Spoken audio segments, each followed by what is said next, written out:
As que você vai ouvir agora são histórias impactantes de casos de pessoas que desapareceram completamente. E quem, durante muitos anos, suas famílias e amigos perderam as esperanças de voltar a vê-los ou saber o que realmente aconteceu com eles. No entanto, anos depois, eles voltaram por algum motivo. Antes de começar, gostaria de cumprimentar e agradecer a todos que me seguiram no Instagram. E lembre-se que se você também quer ser cumprimentado nos próximos vídeos, basta seguir este perfil que você está vendo agora na tela. Agora sim, vamos assistir ao vídeo. Te desafio a deixar seu like e ficar até o final deste se tiver coragem. Steven Kubeck. Steven era um estudante na Universidade Hope, uma pequena universidade cristã privada, perto do extremo sudeste do lago Michigan. Em fevereiro de 1978, Steven saiu para uma aventura de várias horas para praticar esqui cross-country. Ele não voltou para casa naquele dia, mas quando sua família percebeu que ele também não voltou no dia seguinte, eles o reportaram como desaparecido. Imediatamente, começou uma extensa busca, na qual conseguiram encontrar seu equipamento de esqui na margem do lago Michigan, junto a algumas pegadas que levavam para o lago, e lá o rastro se perdeu. Uma vez que foi feita uma busca aérea, eles puderam confirmar que suas pegadas paravam na beira da água do rio congelado. Nesse ponto, não havia evidências de que o gelo tivesse quebrado, ou sinais do que poderia ter acontecido com Steven. Mais tarde, naquele mesmo dia, sua mochila foi encontrada perto da área onde seu equipamento de esqui foi visto. Além disso, nenhuma outra pista foi encontrada. Era como se Steven tivesse desaparecido na área. Como ele não apareceu depois de um tempo, a busca foi desconsiderada. 15 meses depois, em maio de 1979, Steven apareceu na porta da casa de seu pai. O próprio Steven se surpreendeu depois de saber que, para seus familiares, ele estava desaparecido por 15 meses. Isso é porque, segundo Steven, ele tinha muito poucas lembranças de onde esteve. Steven contou que de repente acordou em Pittsfield, Massachusetts, ou seja, a 1.126 quilômetros de onde havia desaparecido, e que acordou deitado em um campo e estava vestindo roupas que não eram suas. Ele também disse que tinha uma pequena mochila com mapas que não eram seus e que sentia como se tivesse estado correndo recentemente. Seu pai morava em Pittsfield, a 60 quilômetros de onde Steven acordara. E além desses detalhes, o homem não tinha ideia de onde tinha estado, ou o que havia acontecido com ele durante todo esse tempo. Em seguida, após seu retorno, ele se recusou a falar sobre sua experiência com a mídia, pois não tinha nenhuma lembrança para explicar o que aconteceu. Da mesma forma, ele também se recusou a falar com um psicólogo, pois apesar de não se lembrar do que havia acontecido, ele acreditava que não tinha problemas psicológicos. Em 1983, Steven obteve seu título em linguística e um ano depois obteve um doutorado em psicologia clínica. Alguns dizem que essa experiência permitiu a Steven cumprir seus objetivos e que dessa maneira ele pôde se ajudar a se encontrar. Tanya Catt. Tanya Catt cresceu em Elizabeth, na Pensilvânia.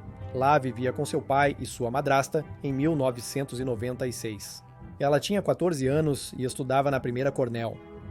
Nesse lugar, o guarda de segurança, chamado Thomas House, fez amizade com Tanya, por isso frequentemente a tirava de suas aulas para conversar com ela. A partir desse momento, eles começaram um relacionamento, e à medida que o relacionamento crescia, ele começou a tentar convencê-la a sair de casa para morar com ele. No dia 10 de fevereiro de 1996, Tanya guardou seus pertences e saiu de casa. Seus pais pensaram que ela simplesmente tinha fugido, como já havia feito no passado, então não a denunciaram como desaparecida até algumas semanas depois. Como a garota tinha um histórico de fugir de casa, a polícia parou de procurá-la depois de alguns dias. 10 anos depois, em 2006, uma mulher de 24 anos, chamada Nikki Ellen, entrou em uma mercearia e disse ao gerente do local que seu nome verdadeiro era Tanya Cash. Também contou a ele que havia permanecido escondida por Thomas House desde que era adolescente. Depois de ouvir seu depoimento, a polícia prendeu Thomas House. Felizmente, depois que Tanya escapou e chegou em casa, ela começou a escrever um livro sobre sua experiência chamado Memórias de um Leite.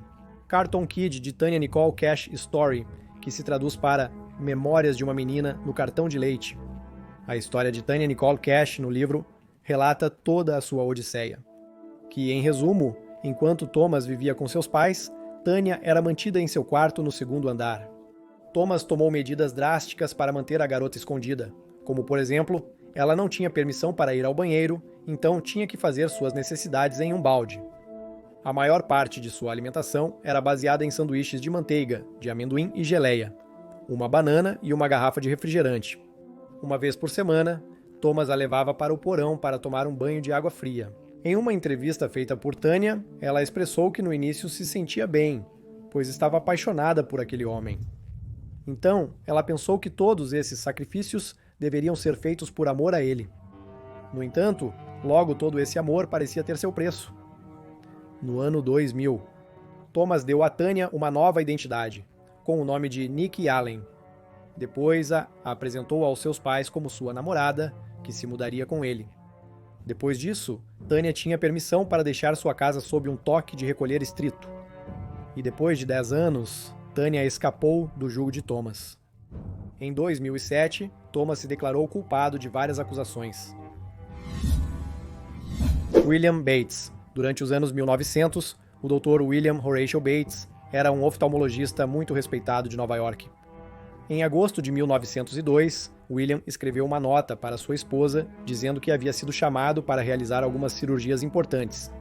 Por estar muito contente em obter esses rendimentos para a família, William acrescentou que estava com pressa e que escreveria mais tarde. A nota parecia estranha, pois William já era um homem com muito dinheiro, então seu entusiasmo em ganhar esses rendimentos extras era incomum. O perturbador de tudo era que William não voltou para casa nem escreveu, como disse a sua mulher, que faria mais tarde. Assim que isso aconteceu, sua esposa imediatamente começou a procurá-lo. Como Williams era maçom, sua esposa recorreu à sociedade maçônica para ajudá-la a encontrá-lo. Então, eles espalharam sua foto por todo o mundo. Logo, sua esposa recebeu informações de que William estava trabalhando como assistente médico no Hospital Charing Cross, em Londres, depois de ter sido admitido como paciente em primeira instância. Apesar de ter uma conta bancária recheada, o que lhe permitiria viver na área mais luxuosa de Londres, diziam que William vivia em condições de pobreza. Mas ainda mais estranho foi quando sua esposa chegou e William não conseguiu se lembrar dela. No entanto, o homem aceitou a oferta de sua esposa para ficar no Hotel Savoy, para poder descansar e ajudá-lo a recuperar a memória. No hotel, lembrou-se de ter sido chamado para Nova York para embarcar em um navio e operar uma pessoa que tinha um abscesso cerebral. Ao ouvir isso, sua esposa decidiu ficar em Londres e ajudá-lo a terminar de lembrar o que havia acontecido. No entanto, 2 dias depois, William saiu do Hotel Savoy e desapareceu mais uma vez. Desde aquele momento, sua esposa nunca mais o viu. No entanto, nunca parou de procurá-lo nos anos seguintes, e até mesmo até o dia de sua morte. Em 1907 e em 1910, o Dr. Kelly, que era um bom amigo de William, passou por Grand Fork, Dakota do Norte, e lá encontrou William, trabalhando como oftalmologista em um consultório que ele mesmo havia estabelecido, pouco tempo após seu segundo desaparecimento. Apesar disso, William ainda não se lembrava de nada de seu passado recente, e o Dr. Kelly o convidou para trabalhar junto com ele em Nova York. William se casou 3 vezes e se casou novamente pela 4ª vez com uma mulher chamada Emily C. Learman, que foi sua assistente pessoal. Por muito tempo, William nunca conseguiu recuperar sua memória ou qualquer lembrança do que aconteceu com ele depois de desaparecer pela primeira vez. Natasha Ryan. Natasha. Ryan era uma menina de 14 anos que vivia com seus pais em Rockhampton, Queensland, em 1998. No dia 13 de agosto daquele mesmo ano, a mãe de Natasha a deixou na escola. Mas quando sua mãe voltou para buscá-la, a menina não estava lá, então ela foi relatada como desaparecida. Uma busca extensa e incansável foi organizada para encontrar Natasha. Natasha fugiu de casa 1 mês antes de seu desaparecimento, encorajada por seu namorado 21 anos. No entanto, naquela ocasião, a garota foi encontrada 2 dias depois, e Scott teve que pagar uma fiança de $1.000 depois de ser considerado culpado de obstruir o trabalho policial. Por isso, perguntaram a Scott se ele sabia algo sobre o segundo desaparecimento de Natasha, e ele respondeu que não tinha informações sobre o paradeiro dela. 8 meses após o desaparecimento de Natasha, outra garota chamada Kira Steinhardt desapareceu enquanto caminhava da escola para casa. Depois de seguir muitas pistas, a polícia prendeu um homem chamado Leonard John Fraser. As esperanças de encontrar Natasha diminuíram, então, algum tempo depois, o caso foi encerrado. Ao pensar que talvez ela tivesse sido mais uma vítima de Fraser, sua família fez um funeral em seu nome em Bundaberg, Queensland, quando a garota completava 17 anos de idade. Em 2001, em 1999, Leonard confessou ser culpado, mas acreditava-se que essa confissão havia sido feita em um acordo com a polícia para poder encerrar o caso. Anos depois, em 10 de abril de 2003, durante o julgamento de Leonard no Supremo Tribunal de Brisbane, a polícia fez uma batida em uma casa e lá encontraram a Natasha. A garota estava escondida em um armário. Aparentemente, a garota havia fingido todo esse tempo seu desaparecimento e esteve vivendo com seu namorado, Scott, durante todo esse tempo. Durante seu primeiro ano desaparecida, a garota quase não teve contato com o mundo exterior. Ela raramente saía e passava a maior parte do tempo na casa do namorado, com as luzes apagadas e as cortinas fechadas. Quando um visitante chegava, Natasha corria para se esconder dentro de um armário, e assim foi durante 4 anos. O casal se mudou muitas vezes durante a noite para propriedades entre as áreas de Epping e Rockhampton. Pelos últimos 6 meses, Natasha havia vivido em Rockhampton até o dia em que foi encontrada em 2003. 2 dias depois, Natasha compareceu ao julgamento do seu caso e esclareceu ao tribunal que nunca havia visto Leonard, assim como também ao testemunho que havia afirmado tê-la visto com ele antes de desaparecer. Quando tudo isso terminou, Natasha disse que no momento em que quis se reencontrar com sua mãe, sua mentira se tornou tão grande que quase preferiu se esconder. No ano de 2005, Scott se declarou culpado de ter mentido às autoridades sobre o paradeiro de Natasha. Um ano depois, Natasha foi considerada culpada por ter provocado uma falsa investigação policial, por isso teve que pagar uma fiança de $1.000. John Darwin, no dia 21 de março de 2002. John Darwin, um professor e ex-guarda prisional, foi fazer um passeio de canoa pelo Mar do Norte e foi visto pela última vez remando em Seaton Carriub.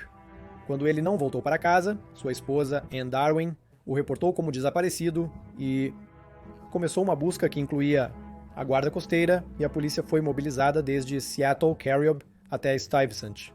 No dia seguinte, seu remo duplo foi encontrado no mar, perto de Seattle Carriub. No entanto, não havia sinais de John em lugar nenhum, e algum tempo depois a busca foi cancelada. Meses depois, sua canoa chegou toda amassada à margem de North Gate, especificamente a um setor conhecido como Blue Lagoon. Em abril de 2003, Darwin foi certificado como morto. Com a ajuda do TZDC, com a ajuda desse certificado, sua esposa, agora viúva, pôde reivindicar seu seguro de vida por uma quantia de 25 mil libras. Além disso, 2.500 libras pela sua pensão de professor e 58 mil libras pela sua pensão como guarda de prisões, assim como também 4 mil libras em pagamento do Departamento de Trabalho e Pensões e outras. 137 mil libras pela apólice de seguro da hipoteca da Norwich Union, um total que sua esposa reivindicou de mais de 200 mil libras.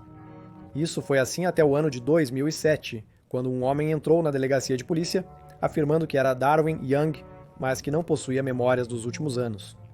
E que, apesar de lembrar seu nome, data de nascimento e detalhes pessoais, não conseguiu lembrar onde esteve. Em uma revista, sua esposa Anne disse estar muito emocionada que seu marido estivesse vivo, no entanto, sem que o casal soubesse. A polícia havia estado investigando esse desaparecimento, durante o qual receberam uma dica de que John estava vivo e morando no Panamá. Mas as mentiras de Darwin logo foram descobertas após uma foto dele e de sua esposa de 2006 ser publicada na internet, provando que ele sempre esteve vivo e que sua esposa sabia disso. Aparentemente, este homem fingiu tudo para se livrar de algumas dívidas que surgiram de um mau negócio de propriedades e ativos. Incrivelmente, sua esposa o ajudou a levar seu plano adiante. Ambos planejaram tudo para poder cobrar todo o dinheiro dos seguros e também das pensões. De acordo com a história de Darwin, Pouco depois de seu desaparecimento, ele foi morar no distrito do Lago, de onde ligava para sua esposa todos os dias, para saber quando era seguro voltar. Semanas depois, ele voltou para casa e se escondeu em um apartamento anexo a esta. Durante o dia, Darwin ficava lá e durante a noite ele se esgueirava para sua casa principal pela porta secreta de um quarto. O casal até mentiu para toda a minha família e também para seus filhos, que não tinham ideia de que seu pai estava vivo. Então, quando havia visitantes ou outros membros da família em sua casa, Darwin ficava dentro do apartamento anexo. Enquanto isso, sua esposa, diante de seus filhos, amigos e outros parentes, fazia acreditar que seu marido havia morrido. Com o passar do tempo, Darwin tornou-se mais confiante e ousava sair, usando um chapéu e mancando para esconder sua identidade. Mas um dia, um de seus inquilinos o reconheceu e fez várias perguntas. Então Darwin implorou para que ele não contasse a ninguém, e, aparentemente, ele conseguiu. Em 2006, Darwin pensou em um novo plano para se mudar para o Panamá e ter uma vida um pouco mais normal. Então, ele solicitou uma certidão de nascimento em nome de uma pessoa que havia nascido na mesma época que ele, e usando este certificado, solicitou um passaporte no nome de John Jones. Ao mesmo tempo, sua esposa disse aos filhos que precisava começar de novo e que se mudaria para o Panamá. O casal viajou para este país em 14 de julho de 2006 e, estando lá, foram fotografados por um agente imobiliário panamenho e essa foto foi posteriormente publicada na internet. O casal havia planejado comprar uma casa lá. No entanto, para continuar com o processo, a agência precisava confirmar seus nomes com as autoridades do Reino Unido. E como Darwin sabia que isso não daria certo, ele decidiu voltar para casa e fingir que não se lembrava de nada do que havia acontecido. No entanto, naquele momento, as autoridades já estavam investigando seu desaparecimento, depois que um agente ouviu uma conversa telefônica entre Anne e seu marido. Anne foi acusada de 7 crimes de fraude e 9 crimes de lavagem de dinheiro. Por isso, foi condenada a 6 anos e meio de prisão, dos quais cumpriu apenas 3,5. Por sua vez, Darwin declarou-se culpado de fraude, um dos crimes por obter um passaporte falso, pelo qual foi condenado a 6 anos e 3 meses de prisão.